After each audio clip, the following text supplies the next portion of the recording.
Welcome to our lecture on energy storage. Today we will talk about the second part, chemical and electrical types of storage. We start with chemical storage, hydrogen storage, and then we will switch over to power to gas, in particular methane. Let's just take a look at the different storage technology and the capacities and discharge times. So we see here the storage capacity on the x-axis and the discharge time on the y-axis. What we discussed already has been the pumped hydro storage, as a mechanical storage. Here in blue color, it is available in the vicinity of 100 megawatt hours to about 10 gigawatt hours of storage capacity, and within this typical discharge time of a day or several days or up to weeks, or if you discharge it quickly, it could be several hours, as we saw in the Goldestal plant, which has if it works on full power, a discharge time of 8 hours. Then we also discussed here in green color the CAES, the compressed air energy storage, which is available at a bit lower values. And also at the very end we discussed about we saw a movie about flywheels, which is only available with relatively short capacities and also relatively short discharge times. What we'll discuss today is first in light green color, the hydrogen storage. Then we will switch over to methane storage, a substitute natural gas in dark gray color, which is available in the terawatt range, and also it can last for several months, up to a year of storage. Then we will go over to the battery types of storage, which is available in the range up to 10-20 megawatt hours, and usually it's applied in discharge time of a day or of several hours. But let's go first for hydrogen storage. The principle is you apply a electrical potential of at least 1.23 volts on two electrodes immersed in water, and it results in the formation of oxygen in the positive electrode and on hydrogen in the negative electrode. The storage of gases, or if you cool it down, liquid hydrogen, is similar to the natural gas storage in pressure vessels or possibly in the future in underground salt caverns. When you use hydrogen storage during periods of an energy surplus, the excess part will be converted to hydrogen via electrolysis and then stored. During peak times of consumption, when the actual grid power is insufficient, the stored hydrogen will be converted back into electricity. The chemical reaction of this process is, so we have water first, 2 H2O, is converted in 2 H2 molecules and 1 oxygen molecule. So redox reaction, here you see it again. So we have power generation, the excess power we will use as in for electrolysis. We will generate hydrogen, which we'll use usually in the hydrogen network. Usually the oxygen we won't use. It is released to the air. So we can do either PEM electrolyzers or alkaline electrolyzers, efficiency, for example, 73%, but we come to this a bit later. The reaction type we already saw. Let's take a look at the hydrogen use cycle. The hydrogen from the storage or the cavern is supplied to a fuel cell, which will generate electricity via synthesis of hydrogen and oxygen. Usually the oxygen is taken from the air. So we have wind or solar. This is supplied to the electrolyzer. It uses water and supplies hydrogen and releases also oxygen. We supply to the hydrogen network. From the hydrogen network, we convert back hydrogen and oxygen via the fuel cells into electricity. for power generation. The other way around is power storage. We see now a short movie about that.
Welcome to the group exhibit Hydrogen Fuel Cells and Batteries at the Hanover Fair 2017.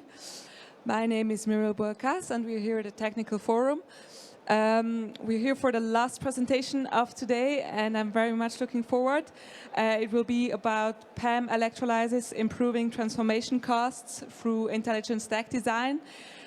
Please welcome on stage with me Head of R&D of HTEC Systems, Dr. Frank Alibrod. Thank you very much for the kind introduction. As mentioned, my name is Frank Alibrod. I work for HTEC since more than 2 years now. And I would start by giving you a short introduction into the company HTEC. HTEC is a pretty old company in the field. It was founded in around 1997.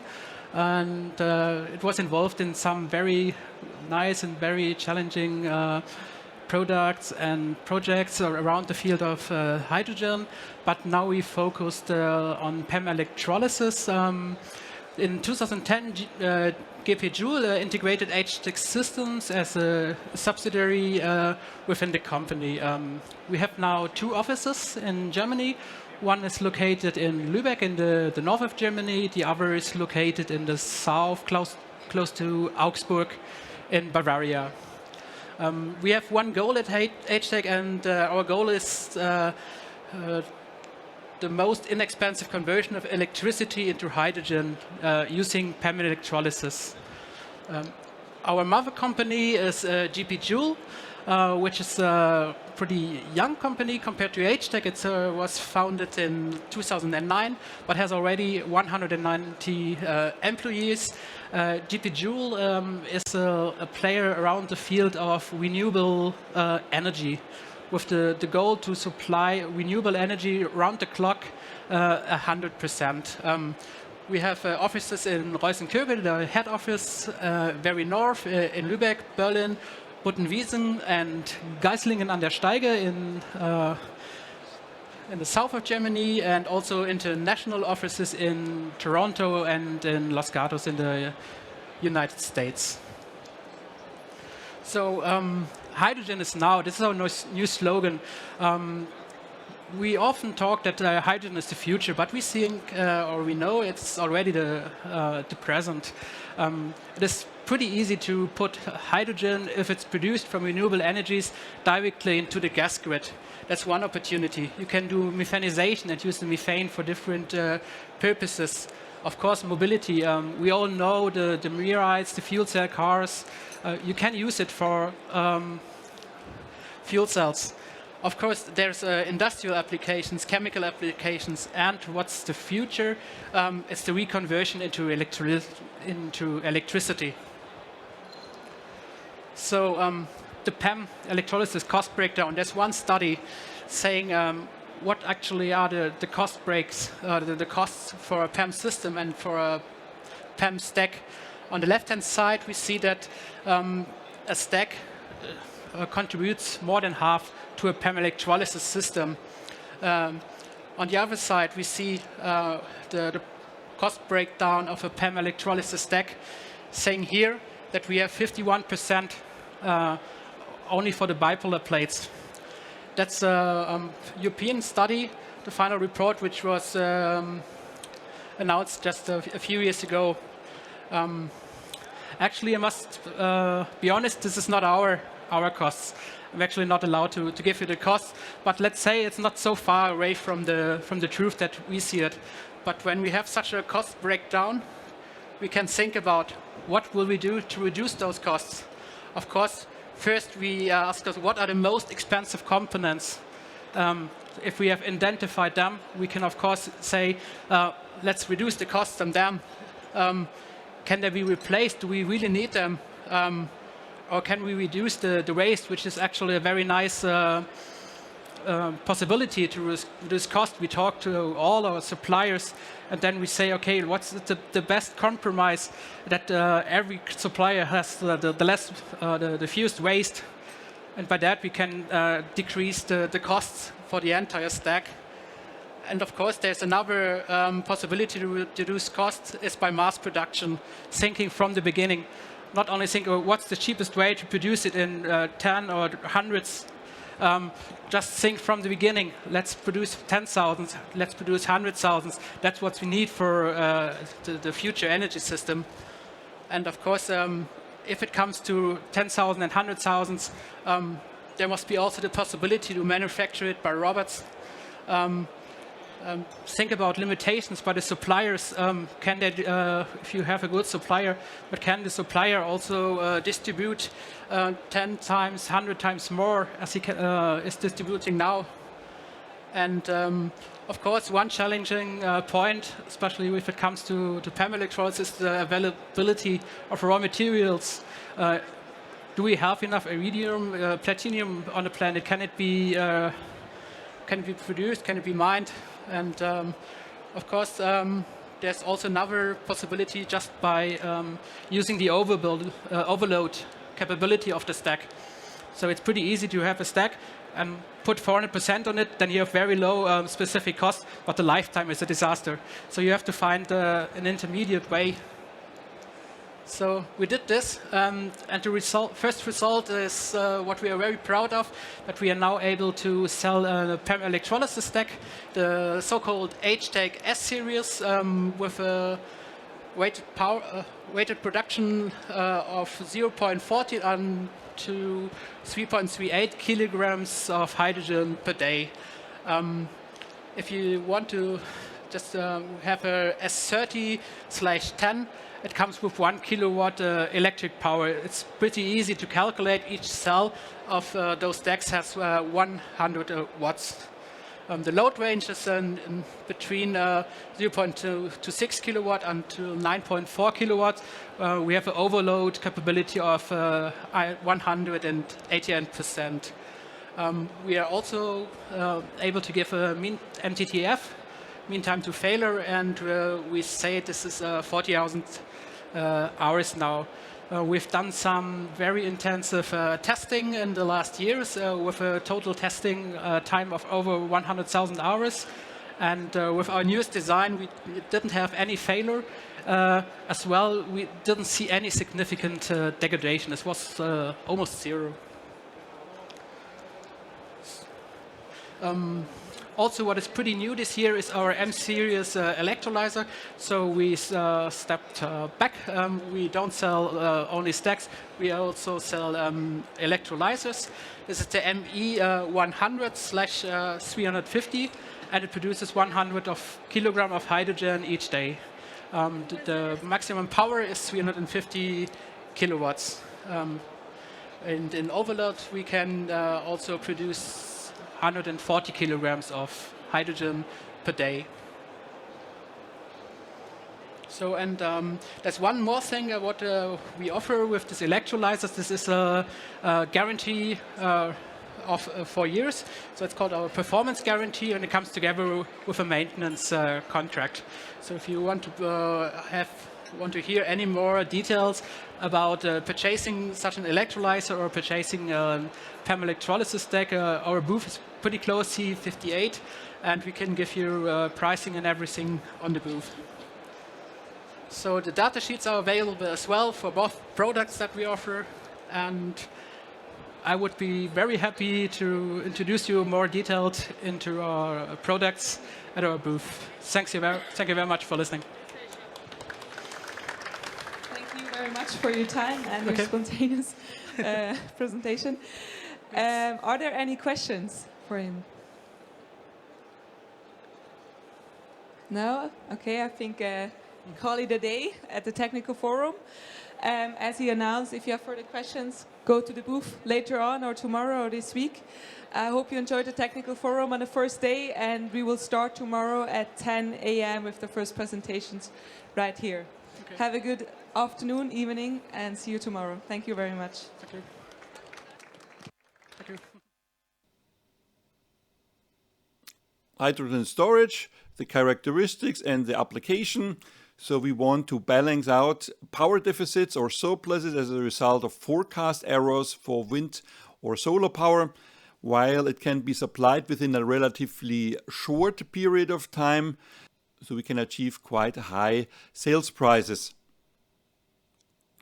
Hydrogen storage can serve as a long-term storage, thus providing electricity during days without wind and solar irradiance. Hydrogen storage can store a large amount of energy surplus during high wind periods, whereas currently that energy would be lost if wind turbines would be throttled or solar power plants would be throttled. The advantages and disadvantages of hydrogen storage. Substantial advantage of hydrogen storage is its enormous storage capacity resulting from the large chemical binding energy. The energy density of hydrogen storage, including reconversion by gas or steam power plants, is in the vicinity of 163 kilowatt hours per cubic meters, while pumped hydro storage has densities in the vicinity of about 1 kilowatt hour per cubic meter. The big disadvantage of storage electricity via hydrogen is the relatively low efficiency. So it's 40, maybe 50% for compression of 80 bar. If fuel cells are considered for reconversions, the planner should be aware that the major part of fuel cells are prototypes only. Let's take a look at the cost development. First, it's the so-called alkaline electrolyzers. So see here, nowadays it's in the vicinity of 750 euro per kilowatt electrical, and they expected to go below 500, 350, 400 in 2050. Hopefully it will occur much earlier, because at the moment the hydrogen created by electrolyzers is much more expensive than the hydrogen generated via fossil fuels, via steam reformation of fossil fuels. Here the same for PEM electrolyzers. So also today we are in the vicinity a bit below, a bit higher than the alkaline electrolyzers, in the vicinity of 800 euro per kilowatt. And it's also to go down below 500 euro per watt soon. The actual production methods of hydrogen globally. So as I mentioned already, fossil hydrogen by steam reformation of natural gas is in the vicinity of 90.6% of the world production. Also we have a contribution as a byproduct by 7.1%. Electrolysis from the actual energy mix, which is not completely renewable, it contributes to 1.6%, and low carbon hydrogen 0.7% only. And if we purely take renewable hydrogen, At the moment, the so-called green hydrogen only contributes by 0.1%. That's our data sheet. So we can use it as our peak power, control power, efficiency round trip. So conversion to reconversion is in the vicinity of 40%. It's available in the ranges of kilowatt, megawatt. Some prototypes are being under construction in the gigawatt range. The theoretical storage capacity is enormous. If we take old salt caverns, it can go up to 1,300 gigawatt hours. The energy density is 33 kilowatt hours per kilogram. Before we discussed about cubic meters. Then we have the discharge time. It could be from seconds till days or weeks or months. The self-discharge rate, there's no significant self-discharge if everything is tight. The specific investment cost is, as you saw in the pictures before, it's quite hard to define. So in the vicinity, we can say we're in the vicinity of 700 euro per kilowatt. Market stage is prototypes, first pilot plants. Now we go over to the conversion to artificial or synthetic methane. Often the expression power to gas is used for that. So we convert carbon monoxide or in particular carbon dioxide into methane. So we have here our atmosphere where we have some content of CO2, which is relatively low. Better if we take the carbon dioxide, for example, directly from a biogas plant.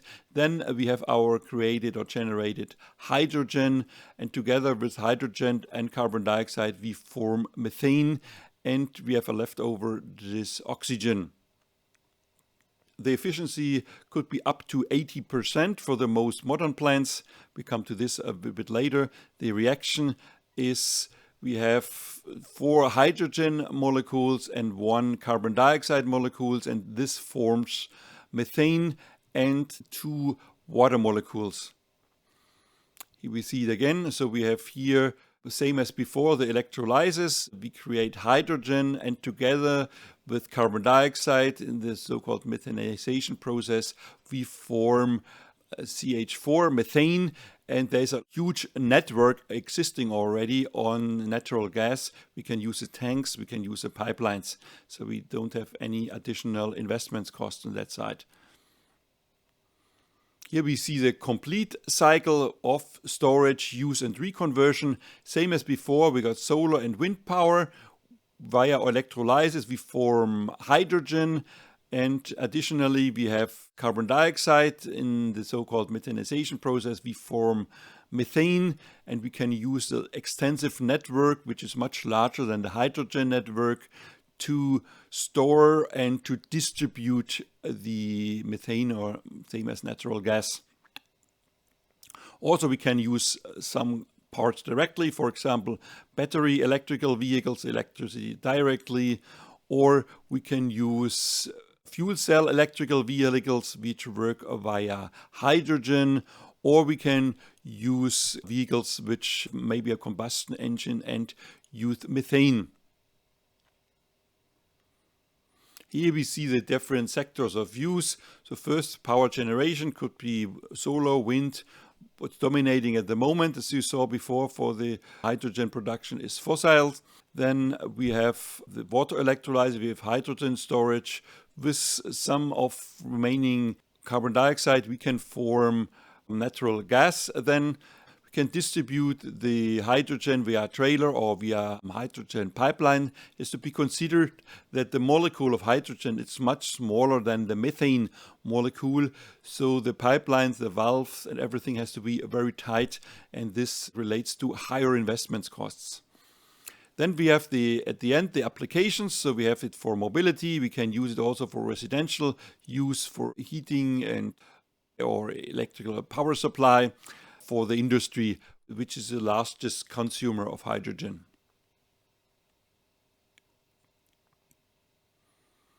Here we see it again in the different representations. So we have here, as I mentioned, hydrogen as a raw material for the industry. We have mobility, so we can use it with combustion engines, hydrogen motors, or natural gas, or via fuel cell converted with a much higher efficiency into electricity and then drive electrical vehicle. We can use it for heat supply. We can use it also, as I mentioned, for electricity generation. So we can either convert it via a gas turbine with a conversion efficiency in the vicinity of 40%, or here typically 39%, or via combined cycle power plants with a conversion efficiency in the vicinity of 60%. The peak load capability, we have fast start-up times. Formerly about 8 to 10 minutes. Nowadays the fastest can ramp up in 5 minutes only. So we can have a fast response to changes in load or demand. This is an example of a cost calculation from this publication from Applied Energy. So you see here on the graph, the x-axis is a methanization capacity in megawatt. We have a storage capacity because the tanks also cost, and you can find the cost optimum, but you still see even at the optimum, we are here in the vicinity of 128 euro per megawatt hour, or in other words, 12.8 euro cent per kilowatt hour, which is rather expensive. If you know that the photovoltaic power generation is about only a tenth. If you go to Saudi Arabia or to Portugal, only about a tenth of the generation cost, but you have storage included. And this is just a particular calculation, so you find the data which has been used here on the left side. Let's compare the hydrogen production versus the methane production. So we have both sides. We have the generation by power and wind considered as 100%. Then we have the power electronics, which usually works quite efficient. So efficiency is 95%. We lose of this total 100% only 5%, both for hydrogen production and the methane production. Then we have the electrolysis, includes all the accessories. There the efficiency is considerably lower than for power electronics, 75%. So we have a loss of initial energy of 23.7%. Same applies also for the power to gas or the methane production. Then we have a step, the methanization, which only occurs at the power to gas process. So we have here an efficiency of 80%, and we have a loss of the total power of 14.2%. Then we come to a stage which is common at both. So we have here compression 98.5%. This is a loss of the total of 1.1%. Same applies for the power to gas process. Then we have the transport, which is rather efficient. So we have only a loss there of 0.3% for both sides on the total. So finally, we have the power to gas for hydrogen. We have 69.9%. For power to gas for methane, we have 56.1% only. This is quite a recent development from 2019, a European research project called HELMETH.